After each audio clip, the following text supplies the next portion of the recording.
Every idea, every story starts with a spark, a tiny light that glows. But to speak up, to be heard, to innovate takes courage. We're here to ignite that tiny spark.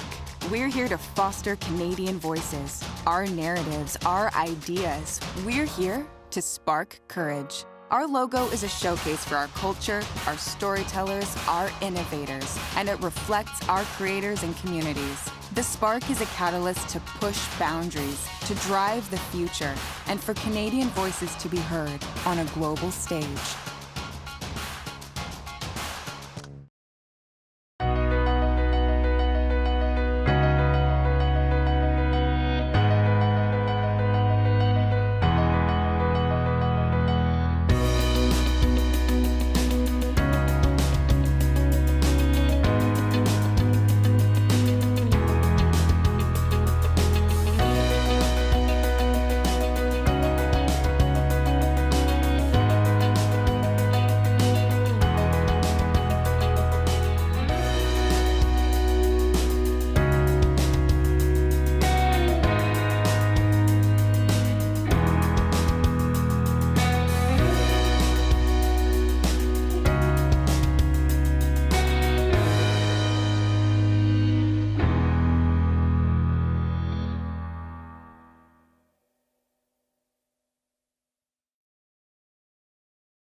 Hello, everyone, and thank you for joining us at the Future Film Showcase 2021 edition hosted by CBC Gem.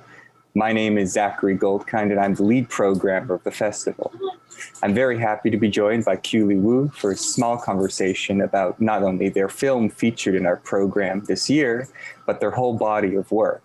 And ideally, we'll be able to dig a bit into the core of their artistic practices. Qiuli, thank you so much for joining us today. How are you doing? Good. How are you? I'm very good, thank you. Very excited to talk about your film and your filmmaking practice. What I'd like to actually start out with is a two-part question that surrounds a small statement that I found on your VIF biography for when Sunken Cave had screened there. So I'll just quote the segment that I'm referencing. She has a strong curiosity for the possibility of developing a cinematic language that could invoke a new way of perceiving moving images. So the first part of my question about this wonders what brought you to thinking about images like this? Why is it that you find yourself seeking to discover new ways of reading the moving image? I think first of all, I need to first talk about film as like its own medium. I think film as a medium really reflects on the transformation that happens in the surrounding space. And for example, at its fundamental element, the capital that will be invested in the film would really affect how the film look like or affect a lot of the decisions that the filmmaker will make. So that is the first kind of influence that that is kind of like the first thing that will influence a filmmaker about how they would express their ideas in film, in this medium. And extending on this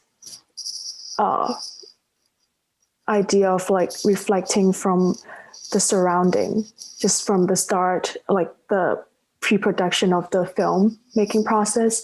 I think when you're shooting the film, you're also listening to the environment around you, and you're trying to reflect on what is given to you in the space. And to do that, it is as if you're kind of putting your hand, extending your hand into the image that you're looking at. You're trying to grab onto something that might easily, escape from you. But you're trying to capture that moment. And I think what I think is so special about this is that I see a very tactile aspect in moving image. And I want to kind of use this theory and apply it in my filmmaking method. So that's basically what I really mean by that, is to really extend on that tactile aspect, because I think maybe VR might be the new answer to this. But before I get into that part, I'm trying to make my own little experiment with my films at this stage. No, definitely. And I mean, you sort of began to answer, I guess, the second part of the question, but I'll just read it, and perhaps if there are any thoughts that it allows you to extrapolate from, please. So the second part of this then asks what you might imagine that new perception as. How do you talk to people about this desire you have and what its objective is? And so I think you speaking a little bit on the VR elements, I'd be interested if even you can, because most of your films focus on, very still cameras, cameras always on sticks that sort of allow the movement in the environment to, guide our attention. So I imagine, from what I've experienced through VR, a similar sort of like sitting a spectator in a very fixed position and allowing the frame that you create in now with a new 360 space to be perhaps more a malleable playing field, perhaps. I think the way that I try to explore the idea, maybe it's from like in the film, most of the scenes that you see, they are quite dark. Like literally, like it's just pitch black, except for this little sparkle in the middle in most of the scenes. And I think, I always find when you're staring in a forest and then you're looking at these trees and then, the sun is setting and you see little gaps of darkness and you try to look deeper into those little voids, imagining that you might see some weird creature popping up in the dark, from emerging from the darkness. And I think that feeling is a very virtual reality kind of feeling. Like you're expecting something to come out and you want to go inside of it. And you kind of want to, kind of transport yourself into that darkness and then be enwrapped by it, and to be like, it's just at the same time your imagination plays a big role into that tactile process. So I think that's why I always, like in this film at least, I want to kind of use that strategy to help people to be more, to immerse into the film. Mm-hmm. Yeah. I don't know if I answered it. No. Definitely. Thank you. And then I get moving to speaking more about the works themselves.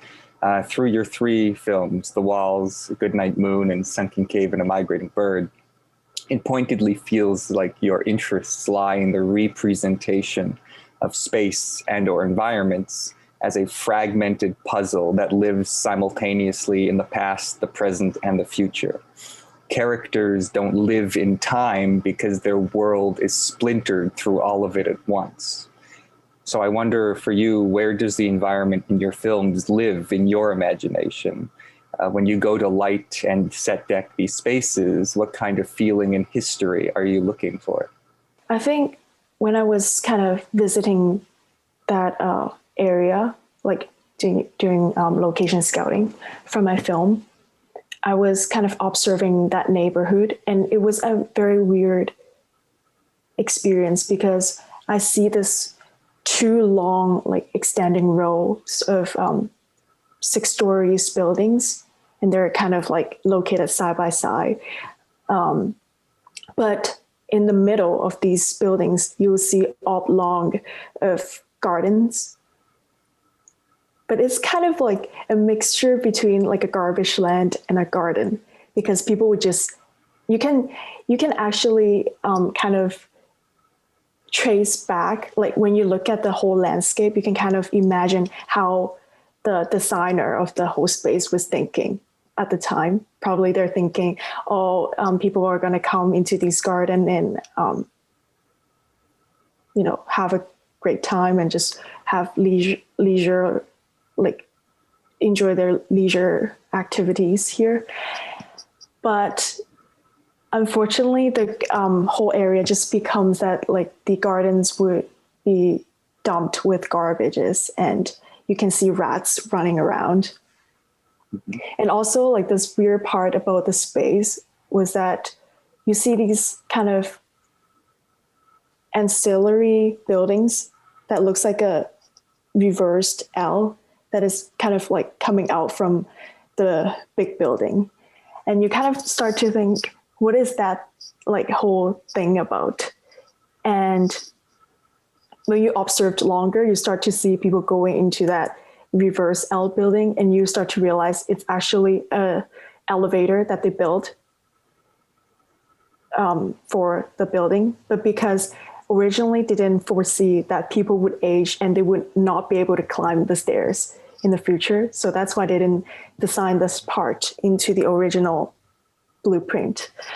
So I see all these like little changes, and I think it's quite interesting how, when you observe the space closely, you can see all these, what your ancestor had planned for you and what you have rejected at the end. And I like this kind of slow, this kind of gradual transformation kind of being recapped in this fast motion, because you have to kind of look at the present and then reflect back into the past. And I think that's the special part about like including space in your film in this way, is to let the space carry the actions of the characters instead of that they're kind of just doing stuff in the space, and the space is kind of like a background. The space should be a main character, I think. No, for sure. And that leads pretty perfectly to my next question. I'd love to hear a bit more about the development of your sensibilities. The stories told through your works are made less of plotting structures and more of a bare narrativity that enables sense to be a guide through each labyrinth that you create. What brought you to making films like this? Is it an ideological motivation, an aesthetic preference? I'd love to hear how you think through this mode of filmmaking that's very, very particularly yours from what I've been able to see. I think I sometimes get this weird feeling that if I, give too much of very direct guidance for the audience, it's kind of like underestimating audience's ability to read your film. And I think, just like I said earlier, like space should be the main character in films. And that's why I want my audience to kind of just immerse into the space and kind of react to it along with the characters. So I think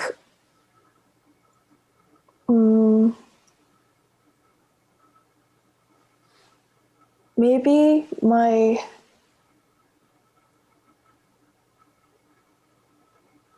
I kind of refuse to guide the audience in a way that's very direct, is because I feel like it's kind of pointless in a way. There's like a scene that I really like. I mean, like a part that I really like from this book called 100 Years of Solitude. And it's about, this part is about like this large group of people. They're kind of walking across very dense forest, trying to look for a new homeland. And as they're crossing this forest, they're chopping off different kinds of plants. And as soon as they turn around, the plants will grow back again. Just like just imagine like a wound that gets like instant cure. Mm-hmm. and they will be lost again because of this growth of vegetation. And I always really like this part because, it kind of teaches me that for something to remind you of like fertility, it actually means that something is growing really, really fast. Like it's flourishing, but you don't get to be a part. You only get to be like an outsider of this growth. You cannot grab onto what is growing, even in your heart, like, metaphorically, what is growing in your heart. You can't control that. That's why you think you should just let go and observe. But to observe is to actually be extremely included into this process. And that's why I make the film in this way.